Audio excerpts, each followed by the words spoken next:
We are the 456. I don't understand. Oh God. You don't understand the oh joke. No. Oh no, I do. I get it. Okay, I get it. Up on the board, sir. There are 456 here. Oh, look. That means you were given the number 1. And I'm the last. I know that too. I'm just counting the numbers.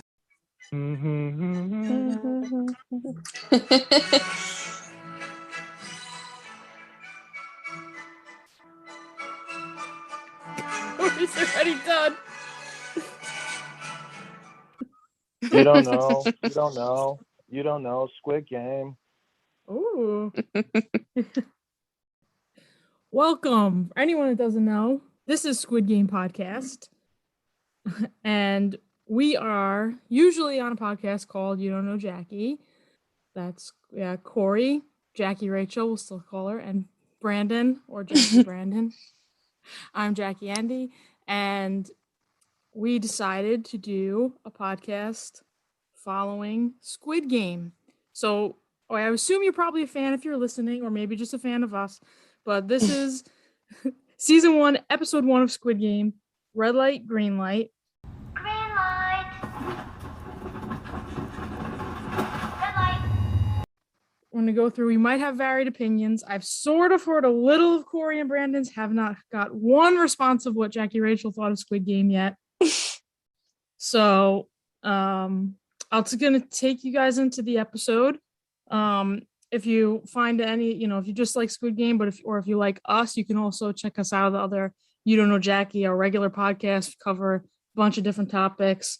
We'll get into that later. You can find it everywhere. Corey also, if there's wrestling fans, he has a wrestling podcast. So that's which one do you want to promote, Corey?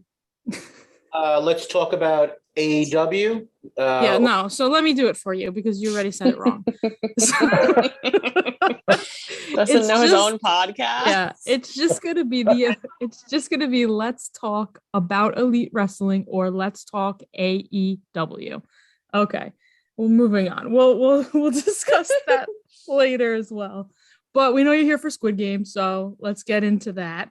Basically, the first episode starts and there's a voiceover and children playing a game, I guess, called Squid Game.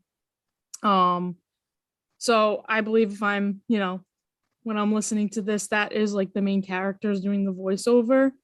I believe his name is Tiang Gihan. So yeah, I don't know. I don't know that when I watched, I had to look through the second time to be like, the first time I'm like, do I understand what they're doing in this game? I have not played a game like that. Was like, if you're on defense, you can be on 2 feet and you have to stay in bounds, but the offense has to hop around. So it's kind of just like you have to run through, right? But basically at the end it goes, so like if you're out and you don't make it to this whole thing, you die, right? That's what they said. That's right. You die. Exactly. If anyone at any point has anything to say, you can interrupt me. I'm just gonna kind of go through some different things, but if you have anything to say on that point, I mean, did you watch it dubbed? Yeah, that's I did not. First viewing, I have to watch it original. I watched through dubbed because I wanted to see, and let me tell you, there were some differences, I believe. Because you know what the problem was? The first time I watched it dubbed and with like English, and then halfway through the episode when they actually said something in English and I needed to see the captioning and it wasn't up there, and I was like, why wasn't the captioning there even though they were speaking English for one sentence? I realized that it needed to be English CC, closed captioning. So I don't know if the English translation, when you put English, is different than English CC. That's a fun fact so interesting for everyone who's a fan of Squid Game. What, Corey, you have something to say? Hey, I watched it. I watched it twice. First time I watched it without the subtitles in English, and the second time I actually watched it with subtitles. Still with the English. I tried at first to watch without just in the in Korean. Yes, with no subtitles. Without just gonna subtitles? absorb it. You just think you're gonna Corey, absorb it. what? And, Korean with English subtitles, but I don't watch a lot of things with subtitles to begin with. yes. And one of the things I noticed, He doesn't read either. Right? Famously. I've been shamed into not reading because of Oh, Corey, are you fluent in Korean? yes. South Korean, not North Korean. I don't fully know how much different that is. But one of the things that was interesting off the top was that if you're watching in English with English subtitles, not all the things that they were saying were exactly the same. I don't know if that always happens or I just realized this time, but there was like certain phrases that they either shortened or changed around. Yeah, I think that's similar. Right. That's probably what I'm that's probably the similar experience I had because it's different when you choose the subtitle language, English versus English closed captioning. I found that it was different. Not very, but there was some things that maybe were different. Yeah, I was on the English CC, I think it was, not the regular one. We're going to watch this. Listen, Squid Game fans, Squidders. I don't know. Squidders. Squiddy asses, because usually our fans are Jackie asses. So we're going to watch this like every different way that we can. Corey's watching in Korean with no subtitles, just trying to absorb it. But that's the kind of, detail we're getting into. But yeah, so I don't know, I don't know that we have to go too much into the game of whatever these things are. If there was an Inspector Royale, I don't know if that'll come up later or anything. But then we're introduced to, I guess, current day, and Gihan is with his mother in an apartment, and we find out that he has a daughter. It's her birthday. This and that. Now, I think I was one thing I found that I was surprised by the acting. It was a little bit, I don't know, animated in the beginning. Yeah, it's like over the top, right? Yeah. I don't know. Flamboyant. We probably will do a deep dive after we there's no spoilers. We haven't seen past the first episode, so I didn't want to see any spoiler articles, but I have seen some things that maybe say culturally it would be beneficial to know how like K-dramas are done. So I don't know if that will play into it. And then you're talking about everyone's acting? Yes, but specifically the main character, Gihan. Yeah. And then when you watch, and then I watch in English, and he's like a surfer dude. It reminds me of like even more animated than the Korean. So I only watched it like dubbed. This is embarrassing, but it took me about 10 or 15 minutes to realize that the show was not created in English. They do a really good job of syncing like the way the lips are moving. And then I was like, so actually I think I might watch it again with English subtitles, or I could just pull Corey and just straight up. Yeah. Corey's trying Korean to say he did not do that. He was just, whatever. But yeah, I did. In the beginning, I'm like, okay, most watched show on Netflix. Like, this seems a little over the top. I know that I famously on the You Don't Know Jackie podcast, we were talking about the show Insecure, and I took the not popular opinion saying that Issa Rae's character wasn't. I don't know if she was a good person or, and from the beginning of this, I don't know if our main character. Of course, every character in all these shows is going to be somewhat flawed in ways, but I'm not sure. Maybe later on the episode, Corey thinks every character is not a good person, but yeah. That's a very good possibility, especially people on this show. The friends, none of those friends are good people. You want to be friends with them? But maybe I'm not the only one once again, but it took a very long time for me to actually kind of like our main character. And I understand he's supposed to be, a little bit of a degenerate, down on his luck, and there's things that little bit. This is just a tiny bit. But am I the only one who, at least in the first half of the episode, didn't really? I Corey, I hear you, and I think, to me, credit to the show, because this guy does a lot of very questionable things, a lot of just bad things, but I think, again, credit to the show. I think they do a good job. In spite of all that, I found myself still rooting for him, you know?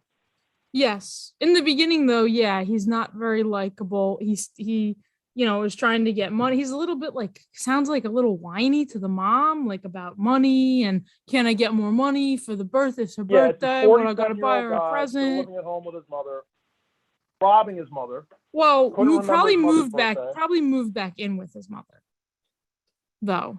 Right. Yeah. Fair.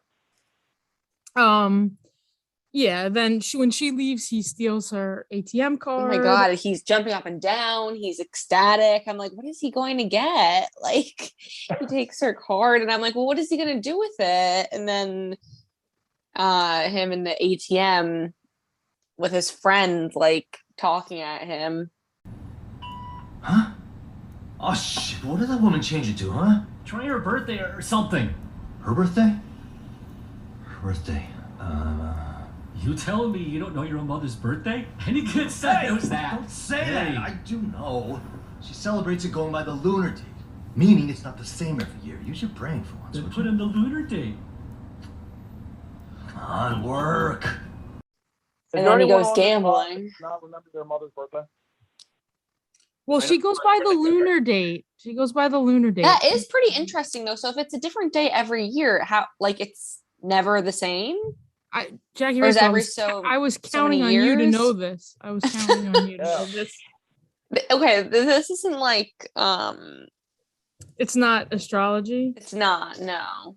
Oh, okay. Because something I just learned about the Jewish calendar, that I was given a specific calendar for my aunt's passing because apparently the date will be different every year. Mhm. Which is very interesting to me. I did not know that was a thing, but that reminded me of that immediately. I'm like, Yeah. okay, well, her birthday's a different day every year, so Yeah, so I don't know how could she you- make the passcode her birthday if it changes? Right. But Well, in the then end, it was his daughter's, right? at least he remembered his Right. daughter's birthday. Because it was today. Yeah, it was coincidentally that day. Yeah, which was June 8th. So what does he do? He decides to go to the horse track. He's losing money, blah, blah, blah. Ends up saying, oh, you know what? I'm going to bet on 6 and 8, the birthday. And wins. He 4 win, million won. yeah. Or 4.5 million, something like that. Yeah, so maybe around 4,000 if it's 4.5. I don't. It was somewhere around that if in USD.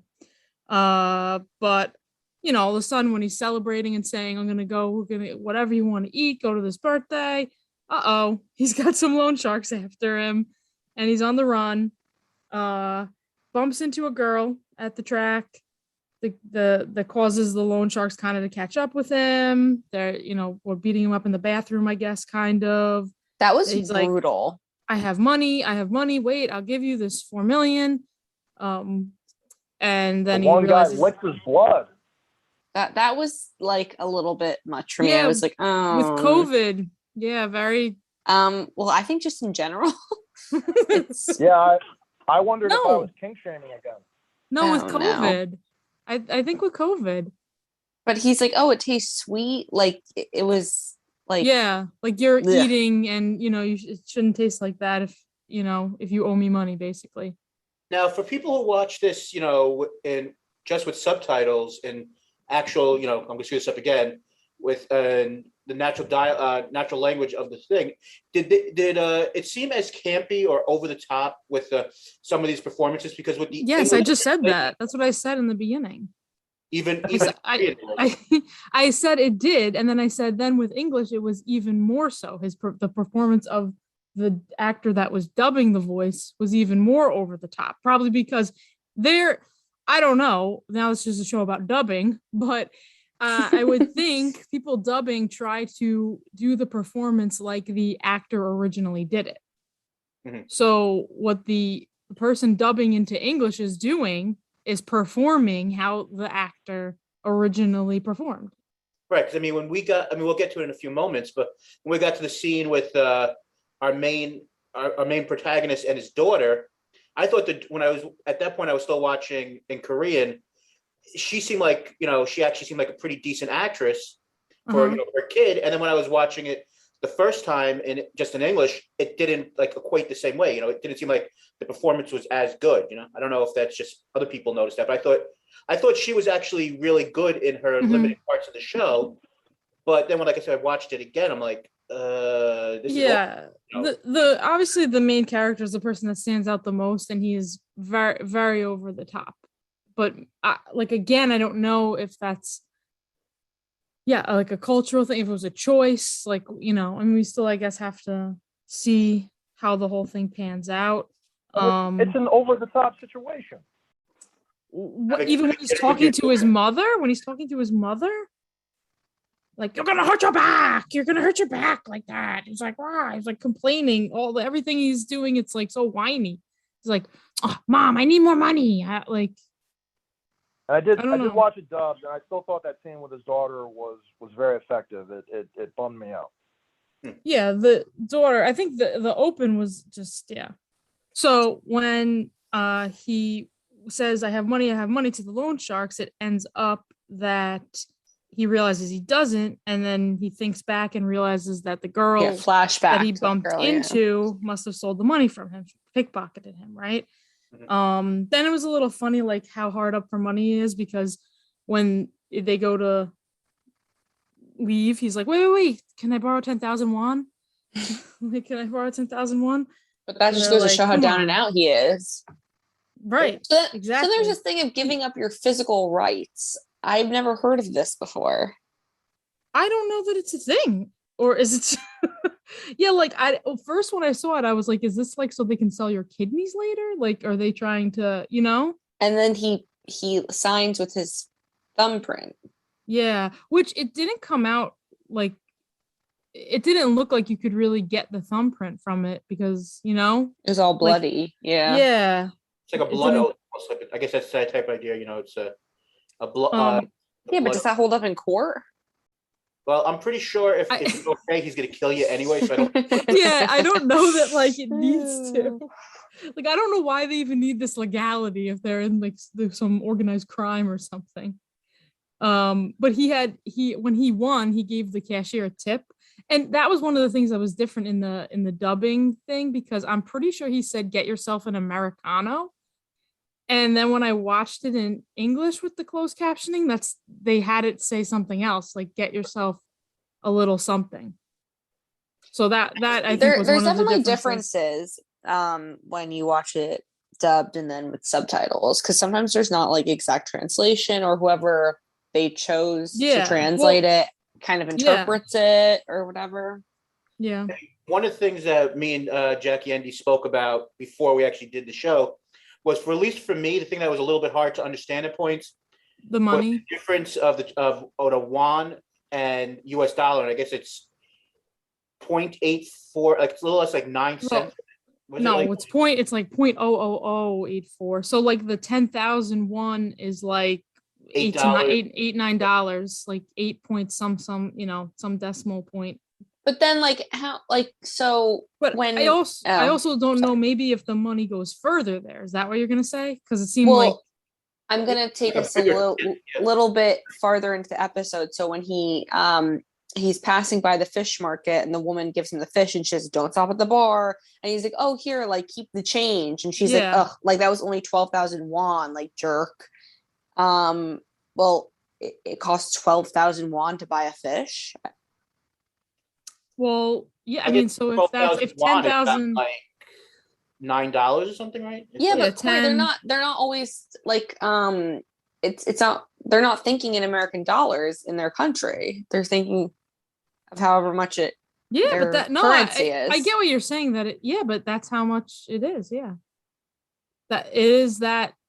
Yeah, I get what you're saying, because it sounds like a big number. Mm-hmm. Yeah, but relatively, no, maybe they only start at, I don't even know what their smallest denomination of bill would be. That seems strange, though. Yeah, it's just very different. Yeah. Yeah, I mean, I was, it's you almost think about it differently when you like I said, we don't know what beforehand what the amount translates to, but when you gave the tip, you didn't realize it was a $9 tip. I thought it was this guy won, 4 million won, which turns Yeah, out to be I about guess it just shows how $3,500, and then but all of a sudden you find out he gave her like Yeah. a $10 tip. like, Like, it probably shows just how cheap he is. Like, okay, I won 35, 100, $4,000. Here, take $10 or yeah, I mean, like I said, I almost thought about the show a little bit. I mean, it's not differently. bad. At least it's a tip. Corey doesn't even tip his Uber driver. So, So true. hey, let's keep going. So he ends up he takes whatever he's got to get his daughter, I guess, a present. He's going like a vending machine. And I feel like it's one of those things where you put so much money into those machines with the claw that it's like, wouldn't have been cheaper to buy a gift you gave, Right. And then he takes her for dinner. They have tabuki, which I guess it's like a stir-fried rice cake. Sometimes they are made with fish and stuff, but I know she was like, the daughter was trying to be like, oh no, I didn't need a fancy dinner. It's okay, like, because my stepdad, we got steak. But I like tabuki better. And trying to make him This feel is a junk little bit food. better. But he does bring up something like, don't worry, next year for your birthday, we're gonna have the best thing. We're gonna get all this, you're gonna have the best present. And she did look a little bit like, yeah, the daughter seemed like a little like something was up, right? Basically.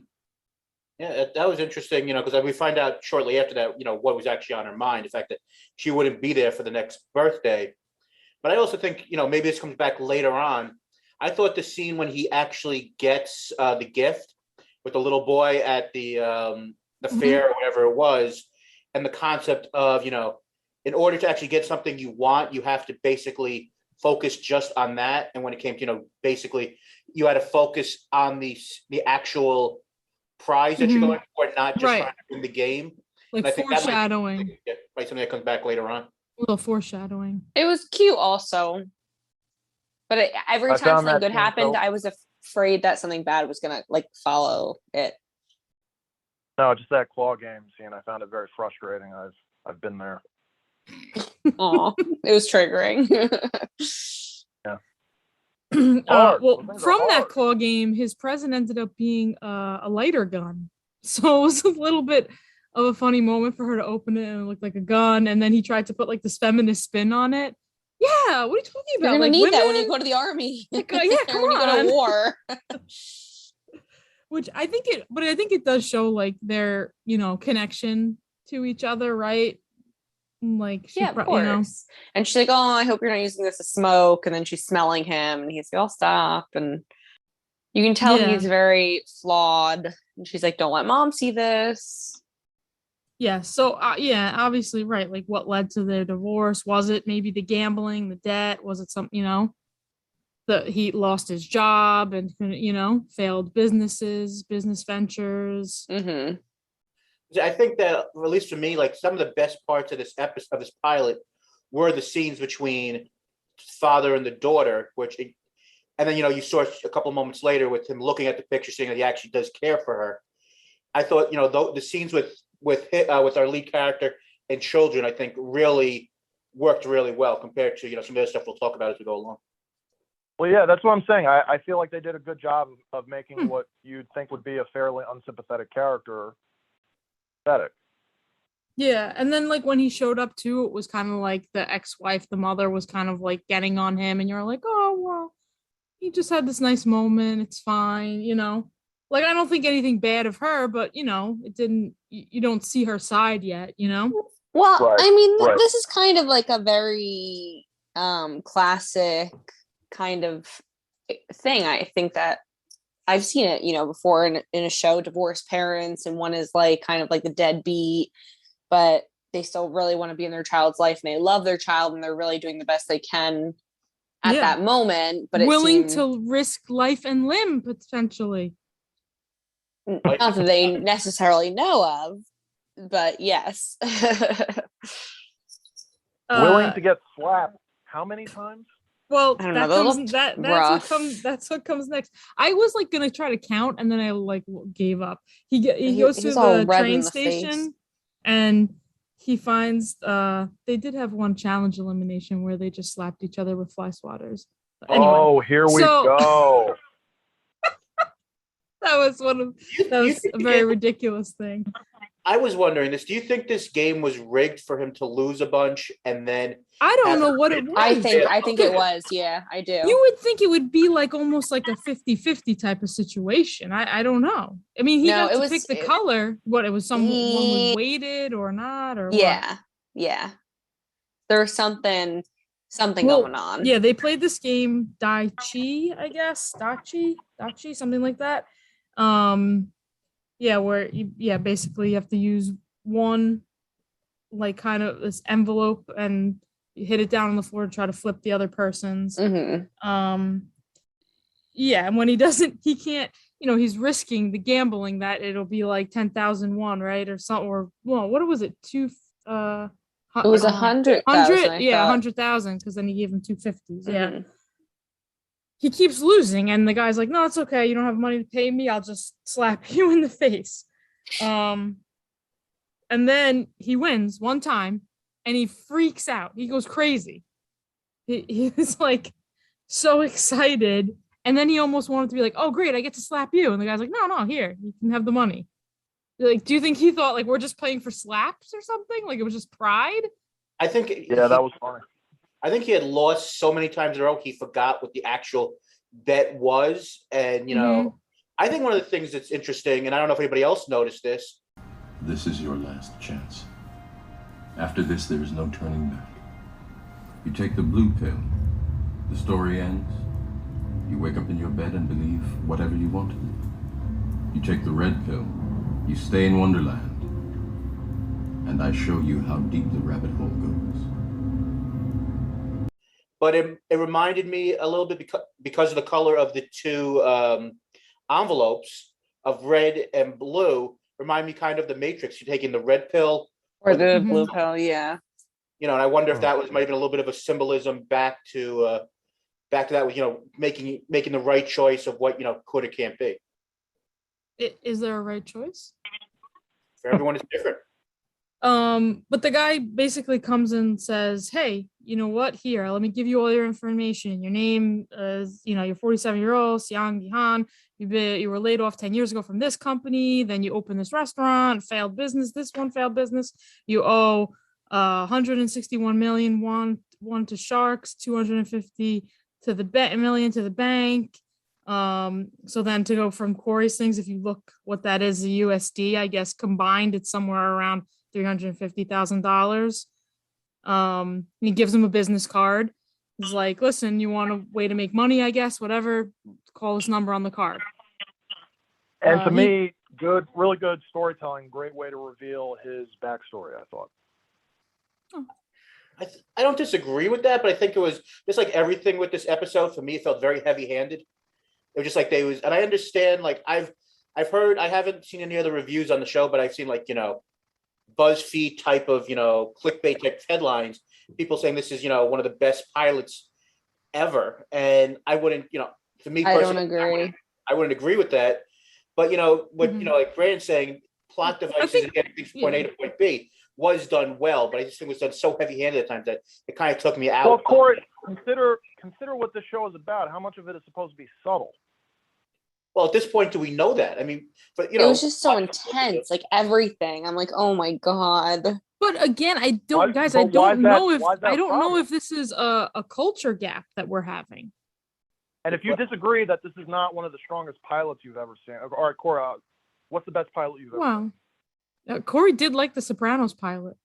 I think the whole time first season, but I think that's a really strong pilot. I mean, Breaking Bad was a good pilot too. Oh yeah, Breaking Bad's a terrific pilot. Do you know I had to watch the Breaking Bad pilot 3 or 4 times before I finally was like, all right, I'm going to continue watching the show. Oh no, I did not. It did not grasp me. Yeah, I mean, another really good pilot. Not to get down here for like 400 different things, but like Prison Break, which was not nearly as successful show as these other ones. Mm-hmm. I thought that was a very interesting and well done pilot. And like I said, I'm not saying this is the worst pilot I've ever seen, but I wouldn't go and say that, 2 weeks from now or 2 months from now, I'm going to remember everything from this pilot, and I still you're going to remember a lot though, right? It's a fairly memorable show, Corey. Yeah, I suppose. I'm sort of maybe with Corey on this one though, but I think, the off factor of all the people, spoiler alert, all the people who basically looks like half the people die from in a sick kids game. I think maybe you got to remember that. good. But sure. Yeah, we're really jumping ahead now. So good. I mean, I think you knew. Well, whatever. I'll go through fast things that happen in case anyone wants to say anything. He leaves all happy with his money. He goes and to buy that fish you were talking about. I guess he sees it's one of maybe his friend's mother selling it. He sees the picture, Sang-woo's picture, and he's like, "Oh, what's he doing? He should pay me because I helped him. I took him to school this time, and he got that good job. Blah blah blah blah."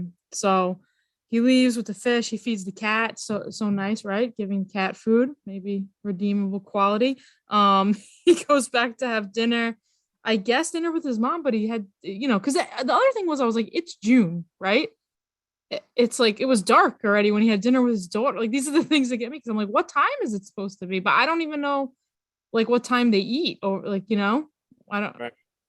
Well, anyway, and you whatever. laughed when you mentioned the cat. You laughed when you mentioned the cat, but I did think I made a note. I thought that was a nice touch. Again, I thought that was. I don't know. I think it's good. I thought it worked. I thought it was good storytelling. Good. Well, I think one of the things that's going to be one of the things that's going to be really interesting about these reviews is going to be that for those who've listened to You Don't Know Jack, you're finding us for the first time based on just the love of this show. Is that Brandon is mostly going to look at this from a slightly different point of view than we do as a director, someone who's made different things in art. He's going to look at this most likely from a little different aspect, and some things that we may have either overlooked or found, hidden stuff. You're going to see from a different point of view. Corey, it's not like I'm a working director or a professional one. I know a great deal about this stuff. Yeah, take the compliment. So do like outside of sorry, Rachel, no disrespect, but outside of Rachel, you guys know a lot as well about this kind of stuff. Sure. No, but no, I mean, you just have a different way about you, I think. Like in a good way, okay. In a good way. I think you're definitely looking at a different lens. I don't know about that. This is Brandon, I went to school for TV. Don't forget that, okay? Yeah, so did I'm sorry, can you repeat that? So did I. Wait, Rachel, what was that? I said that, don't forget, I did go to school for TV. All right. She may not know any movies or things from past, the year 2010 or so, but she does know about the art. Now, to me, this is when the episode starts getting good. Because he finds out like the daughter's gonna move to the US, and then he says, you know what, I'm gonna call this number on the card. Ends up a van pulls up, this weird thing, what's the password? Red light, green light. He opens the van, all the people are in there like, oh, everyone must be tired, huh? Yeah, okay. And then the driver's obviously in a gas mask. Oh, they unleash the gas, he falls asleep. It's a stupid question, but how did he not? So I guess he didn't see the driver. Well, yeah, I didn't know if they put on the mask after. I mean, there was a hood on, Okay, all right. I don't know. So when he wakes up, he's in this teal tracksuit with the number 456 on it in a room filled with bunk beds, like so high, like I don't know, at least 5-6 bunk beds stacked up. And this is where I go. So you put all these people to sleep, and you got them all like dressed and put up in these bunks all the way up there. Like I don't understand that. But okay, for the effect of it, good. I do wonder though, I'm sorry to interrupt you for 1 second. Yeah, good. Because I think Brandon said a moment ago that we all knew what we were kind of getting. I might be saying slightly wrong, but all knew what we were getting to when we started the show. But I didn't see a trailer for this.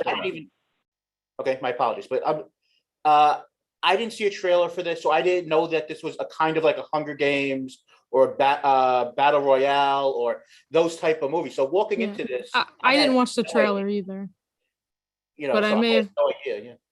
Yeah, me either. But Jacqueline, you did basically tell me how the episode would end, and I still really dug it. Did I tell?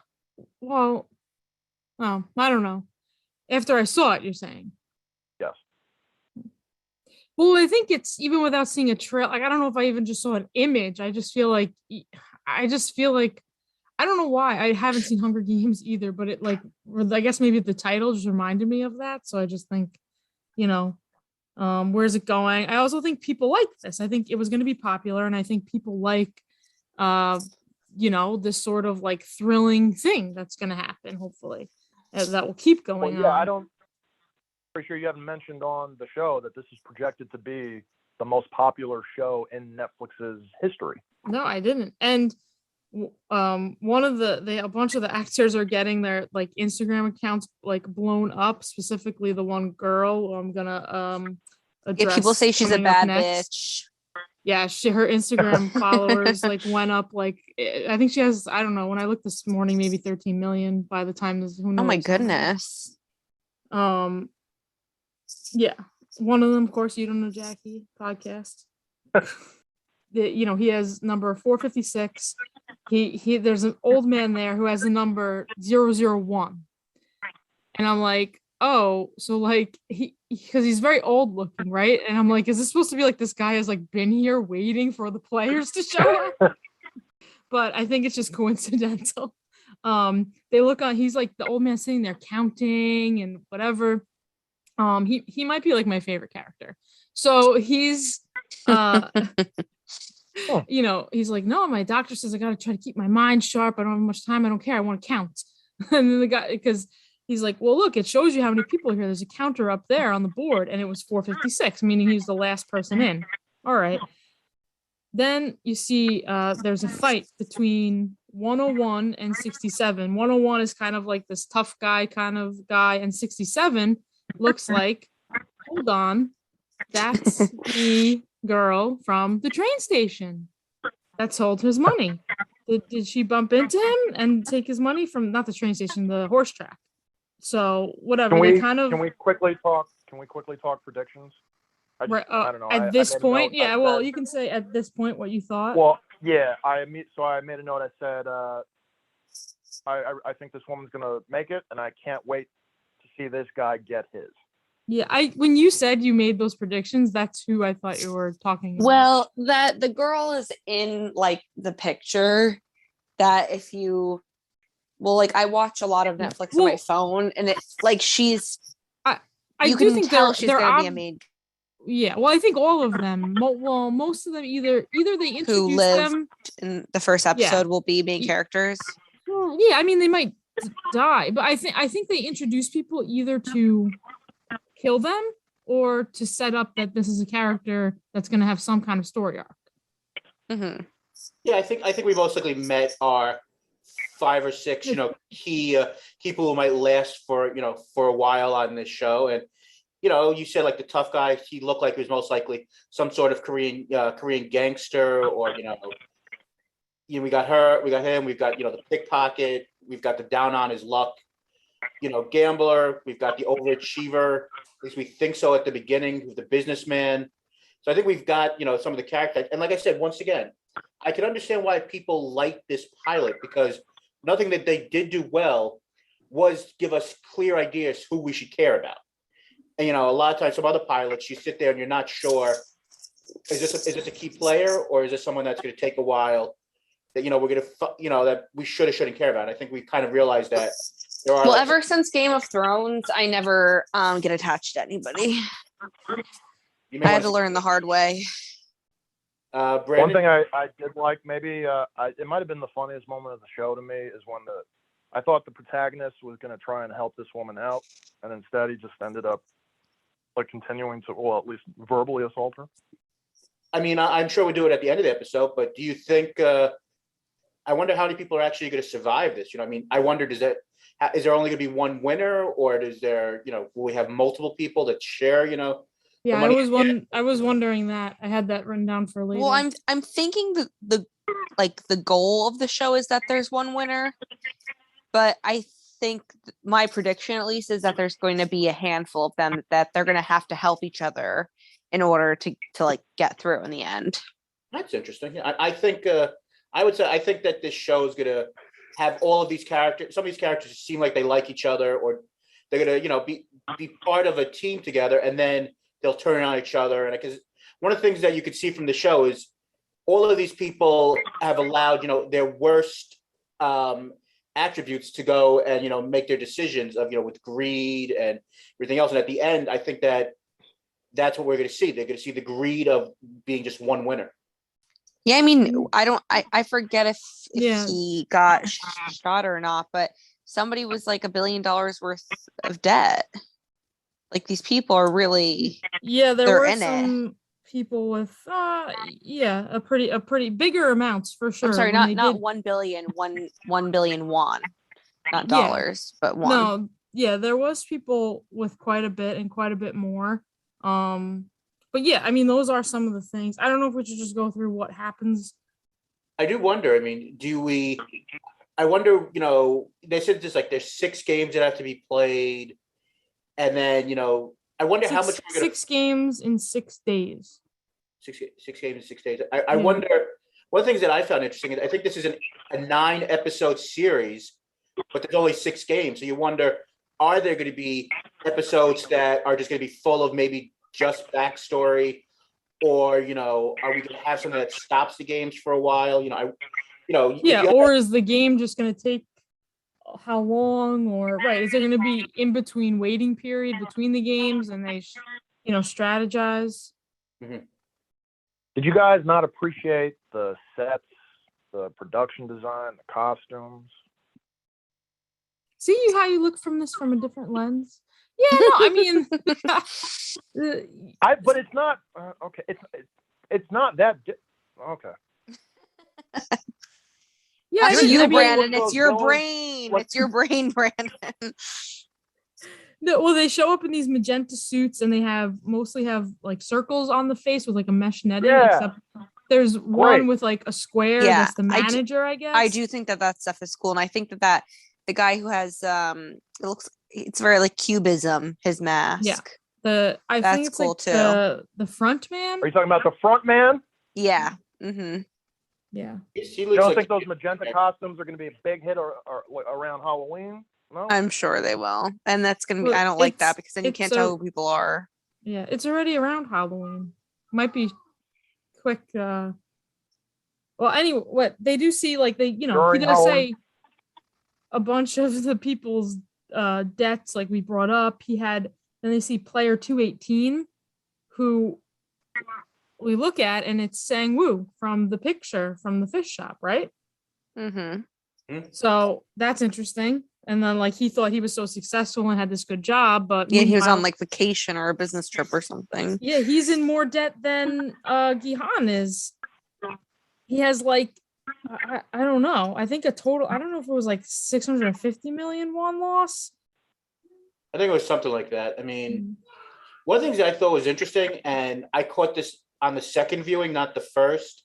And I do think also that watching the second time, I did appreciate some of the elements that Brandon was just talking about with the costumes and the set design when I was, looking closer for maybe things I might have missed the first time. But the idea, I don't know anybody who's, played a Sony PlayStation or any of those, those systems, the PS3, PS5 and all these things.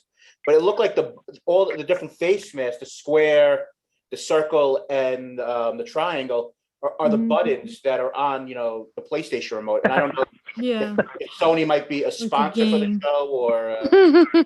I kind of wondered if later they were going to use that staircase for Chutes and Ladders or something. That staircase is really cool. Brandon, that is something that I noticed. Because it's first when the players wow, this place is giant, this huge warehouse, and then you see that aerial view of them walking up and down the stairs, and I was like, that's cool. Yeah, no, that was a cool shot. I was just trying to save my Chutes and Ladders comment. the end reveal as well, I guess, is I don't know. So they're just in the forest, right? They're on a whole island or something. Okay. But yeah, it's covered by, I don't know. Yeah, it's it's one of these very, very rich people.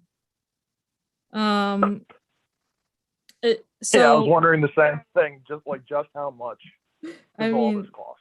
A lot. Well, but didn't they have these things this person's in this bunker, wherever? I've seen that in these, maybe a superhero movie or something. I was like, oh God. So they tell everyone listen, you have one chance to leave and not participate. Then they fill out player consent form, and there's 3 things on there. So I feel like some of this could be foreshadowing to stuff that's going to happen. So it's 1, a player is not allowed to stop playing. 2, a player who refuses to play will be eliminated. And 3, games may be terminated if the majority agrees. So that one's interesting to me because that seems even like, you know.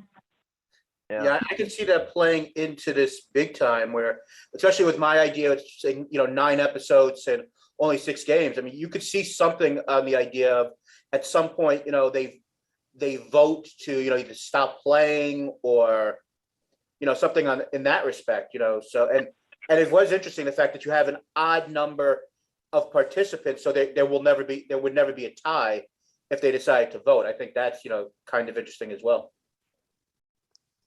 Okay. They took.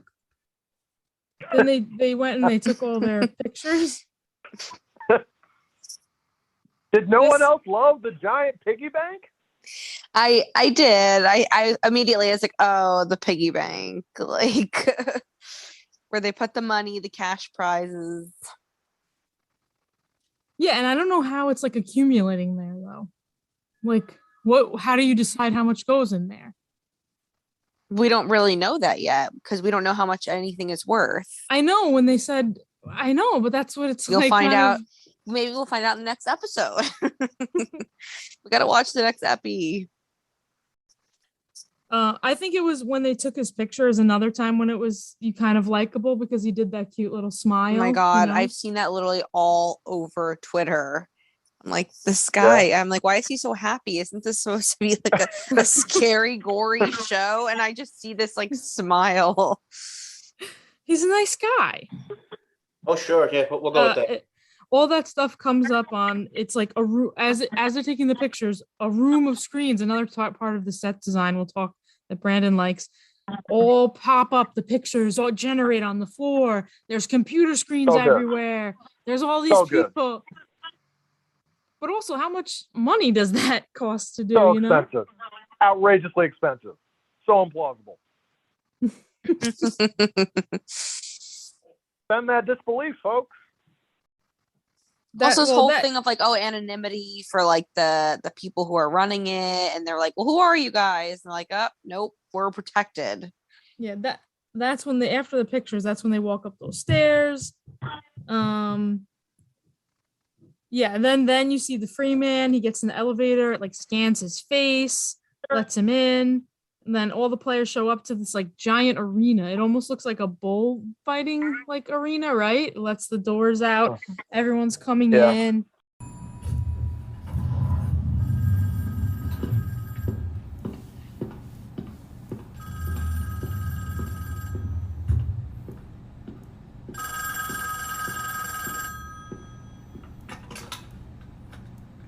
This is the front man speaking.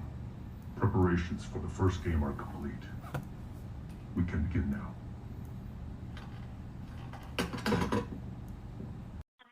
now. The front man, his phone rings and he's like, they're ready, preparations can begin, or whatever, something like that. Complete, or like preparations are complete. They can begin. At this point, up to this point, we don't know. At least I didn't know that what was going to happen in regard to the mass, thanks, Andy. People. Yeah, the mass killing of people, and of course, we will see the huge doll that's the killing machine in a moment here. But up to this point, they're calling it. Yeah, it. Did you think that what was going to happen next? Those players who cross the finish line without being eliminated within the 5-minute playtime will pass this round. With that, let the game begin. Green light. Red light. Player 324 eliminated. Dumbass got caught.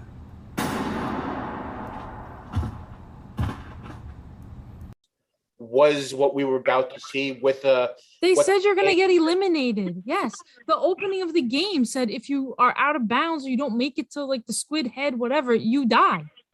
That's right, Right. you die. Wait, did they say you die before they actually started playing? They just said they were eliminated. I mean, No, the Squid Game at the beginning with Yeah, the kids. Oh, that's Corey, right. it is very. It's kind of like obvious that it's insinuated that you Oh! will die. all right. I didn't mean, know that they were- not to the people playing, I agree. I didn't know that Maybe it was going to be like a mass murder, but to the yeah, audience, to the assumed audience it is. that they were going to die. Yeah. You watched this thing twice, Corey. Yeah, but once was just in Korean. You didn't understand. And it. I mean, come on, it is so friggin' creepy that doll. with her, I'm sorry, Yeah. what? with its eyes going all around. Yeah. So they start, they're like, yeah, so we're gonna play. Like when it says red light, you have to stop. When it says green light, you can go. Classic red light, green light. So they start and everyone's kind of confused, except my man, the old man, number 001. He's going. He's having the best day of his life. This Yeah, guy. he was excited. He's like, He did look. Yeah. Yeah. he's out on the town. I don't even know. You have again, then everyone realizes, all right, let me start moving. Some people make bets of like, oh, I'm gonna get there before you, yada Yeah. yada. These two guys. These two morons.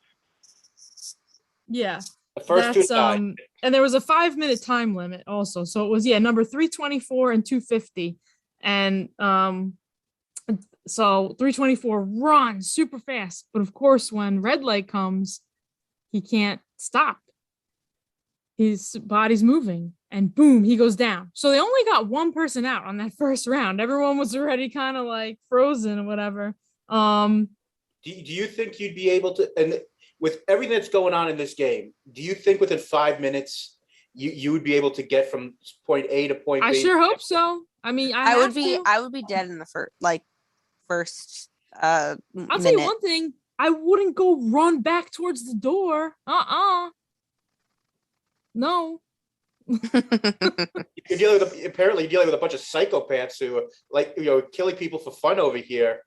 You think they're gonna actually like have the door open so you can get back out? I mean, yeah, that was. I know, and now you're moving, and she already said red light. No, I'm listening. I mean, that's also, I think, a similar idea. The fact, like with our protagonist of the show, when he was getting slapped, he forgot that if he won, he would get paid, and if he lost, he got slapped. So it's a similar idea of the panic strikes in or the adrenaline. And I understand why people did run away. I mean, I do understand it. Yeah.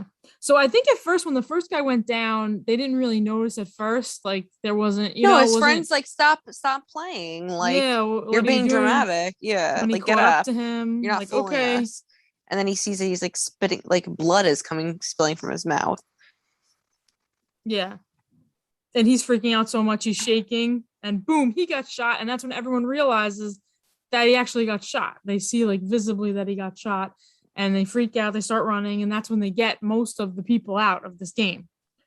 And I also think like some part of this, so you have even that 101, the tough guy, and 67, the girl from the track, still on each other, like messing with each other.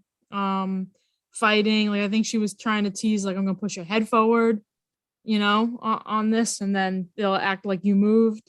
I also think as he's trying, like Sang-woo tries to help him, like, oh, maybe get behind somebody. Come on, look at the time, we gotta go.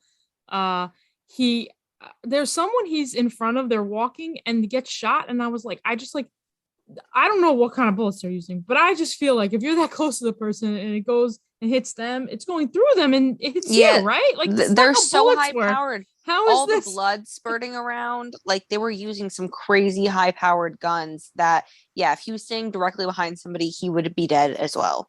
I thought the exact same thing. Also, is this like computerized? I don't even know how they can find like who moved. Each time, like I know they must have like thousands of guns in the walls. But it's so improbable. I know we're suspending disbelief, but it's like if people are operating these, like who is doing this? Well, you would think that there's like these people are a little chipped or something. How much money are you being paid? I mean, I would think that all these people like they put a chip in them when they were all sleeping.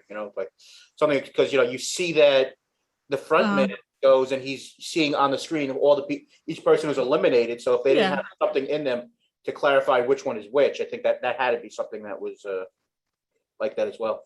Maybe. I guess we'll see if they'll find some kind of scar on their body. I just think it's just supposed to be like, I mean, their numbers are right on there and someone's in the computer going, that person fell, that person, and taking them out. At one point, the Gihan is like, someone's like dying and like holding his leg so he can't move. But he's trying to run. Yeah, the old man still, he's so happy in this. He's just like, I thought he played it cool. He went slow, but he got there in time. They're getting close to the end. Time's running out. Gihan trips and falls over like an arm or a leg that's on the floor, and then number 199 catches him and is like holding him. I mean, the strength of this man. That was my favorite part of the whole episode. That was like really, really cool. Yeah, it's like something out of the challenge. It is. So he's holding him, and it feels like such a long time too. Like, oh my gosh, just say green light already.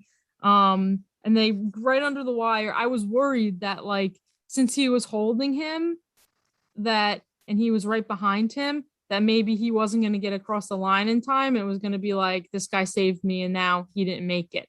But they both made it. They both made it. They got across, and everyone else didn't, got eliminated. Well, I think I also think that's something interesting in regards to his character. The fact that it was the exact role reversal of that. He could have really helped the guy who was holding on to his leg earlier. Most likely not, but he went and didn't help that guy. And then all of a sudden, 199 actually saves him by doing something selfless and heroic. There's a difference of those two characters, their motivation, or at least in that moment, what they would do, to help another person. Right. Well, you're right. Because it's funny, because what happens if it becomes the end of the game and you have to take, he might be like, I should have never held you up. Yeah. Like, what if it comes down to that?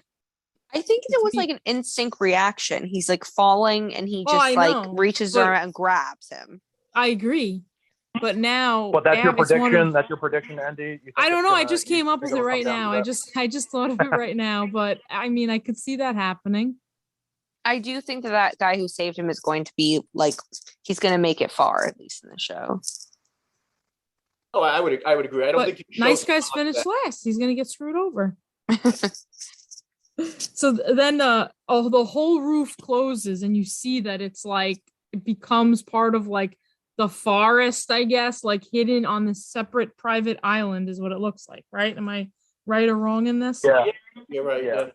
So here's some things, just like, how much do we think is going to be like a real life, like the first half of this episode was, versus the game being in the game, like going forward? Are they going to like, because it's going to be through flashbacks, or are they just going to stay in the game? Or are they going to bring his daughter in and this and that? I think we're definitely going to see something of the daughter. I don't know if she's going to come in, but it's going to be like, they can't find him. Where'd he go? Oh my God, this deadbeat dad. He's just living up to his reputation, really, while he's like out there fighting for his life. I think that thing that you said earlier is going to come into a major thing to affect that third rule in the contract of the idea of some sort of vote to get out, because I think there's going to be a lot. I mean, I have no idea I don't know what you guys think. I mean, if there was 456 people, you would think almost half were most likely killed in that. Sure. I'm hoping they'll give us the number of players left, right? So I do wonder, could that come into effect, the idea that the people who did survive, some of them are going to have second thoughts on the idea of, is the money really worth it? See, Corey, you're intrigued. You want to know these things, right? I have to be. There's 9 episodes of this. I got to figure out some reason to stay involved. But no. But like I said, I don't think this was a terrible episode. I just don't think that this was as good as people like Brandon and others are making it out to be. And it didn't. Well, I haven't really. Brandon and others. Well, Brandon basically, All right, so scale of 1 to 10, Corey, or how many stars?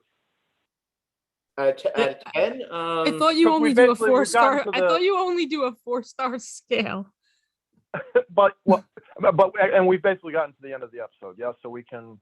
Well, that's the end. Yeah, now I We just can- have some questions and predictions or whatever. Oh, Which okay. some of them we did talk about, I guess.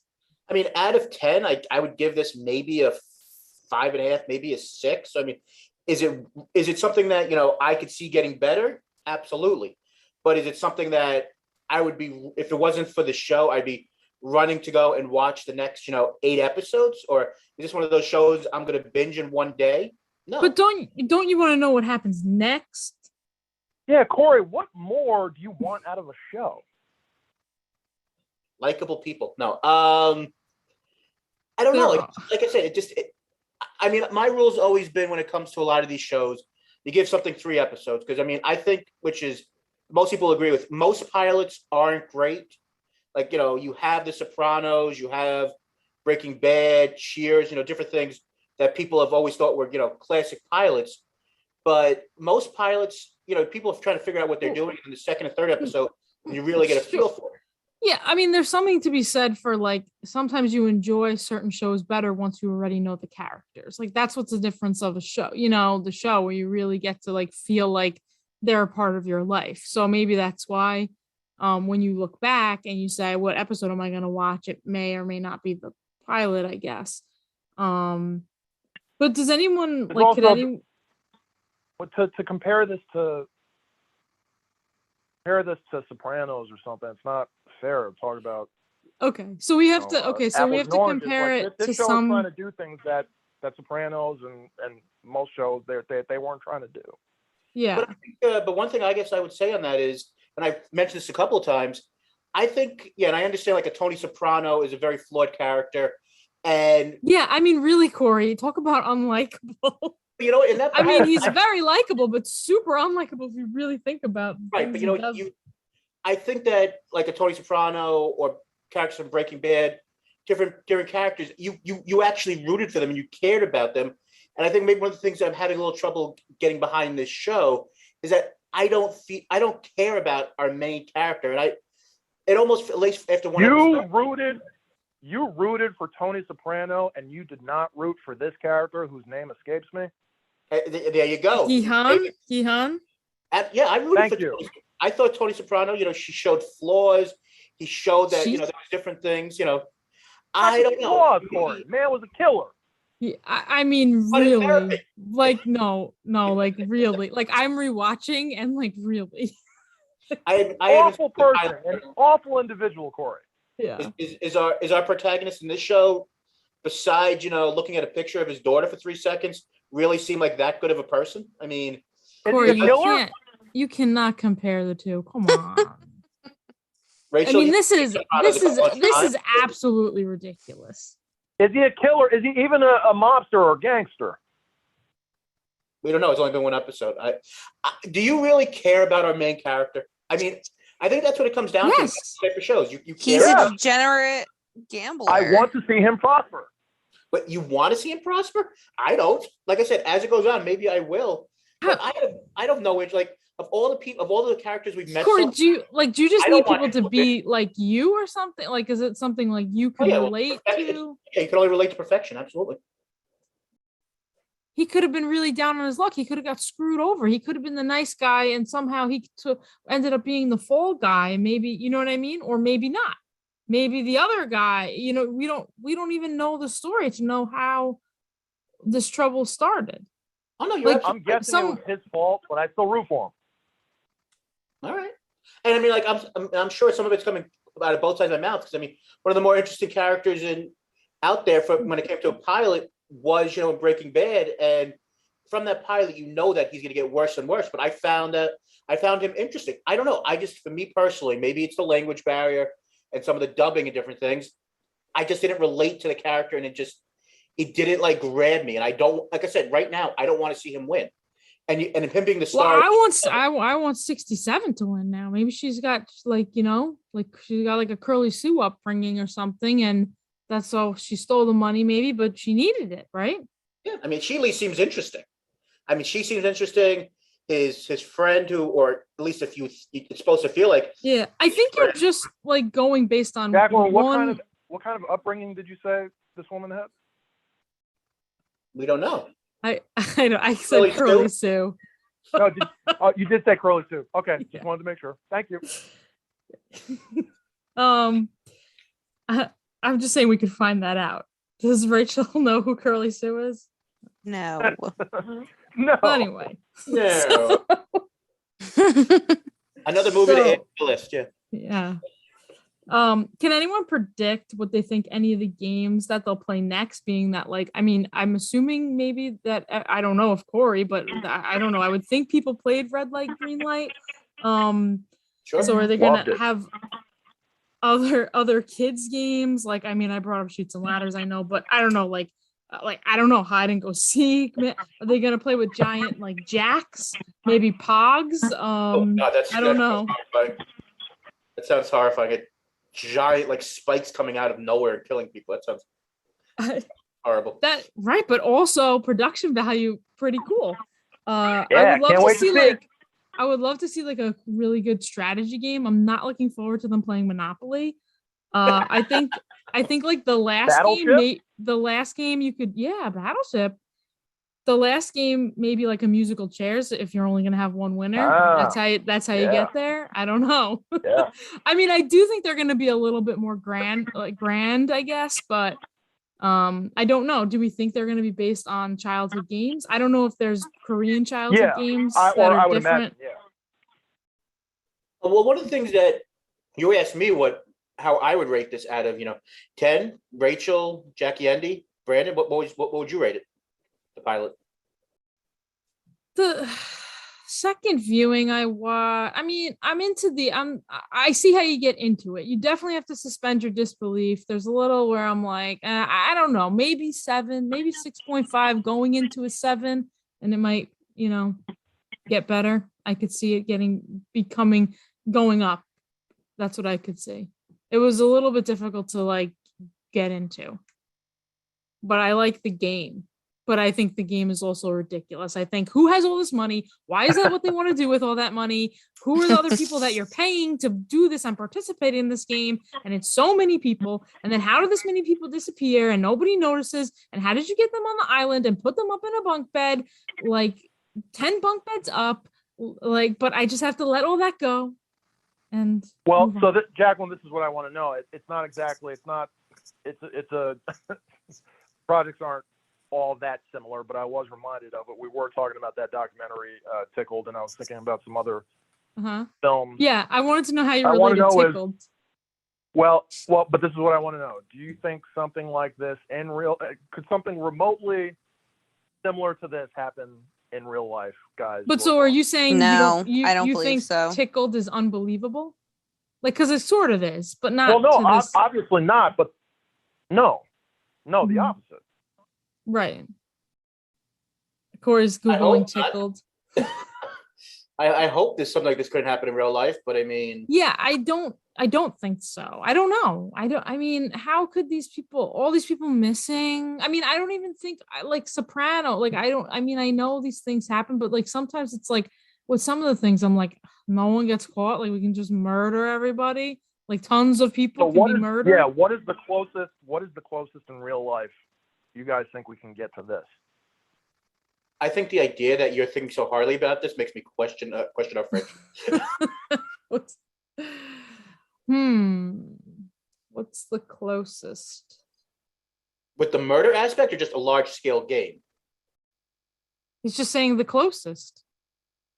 Like, could you have a game? I mean, I think people could go to participate in something and sign some agreement, and if they died, they died. I don't think that they would get shot just to be eliminated, right? But if it was that gruesome, like a fight, like a death club, right? Like some kind of like a fight to the death kind of scenario, I could see happen.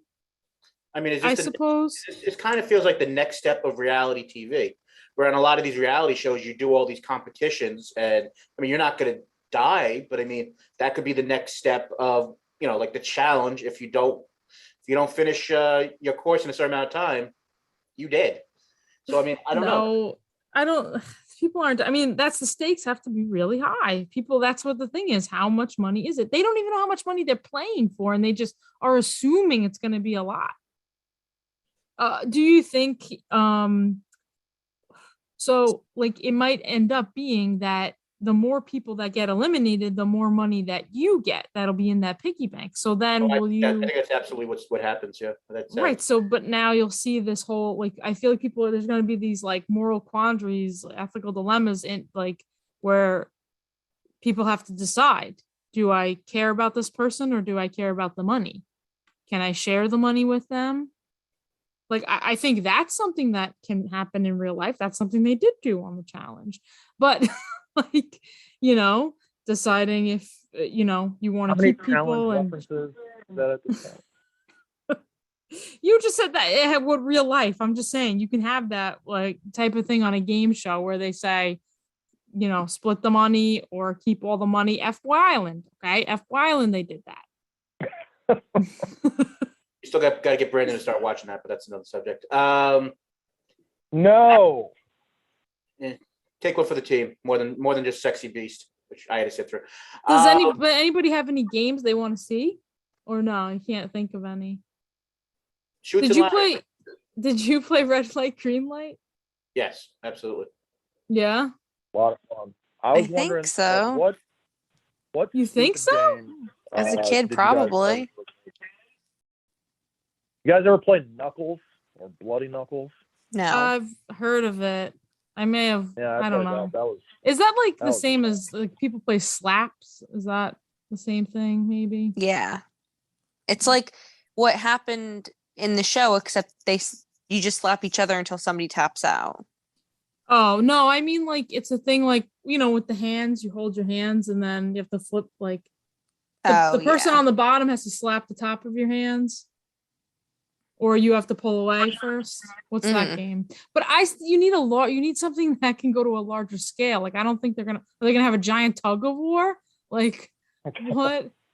Also, I never understood why that's tug of war. Is that what it like? I think that's a game that they might play, depending on how many players are left. Maybe at some point. Tug of war. Yeah. But you need more spectacle though. We need more spectacle. Like, see, this one was a good introductory, right? It's a game. It's simple. Everyone knows how to play.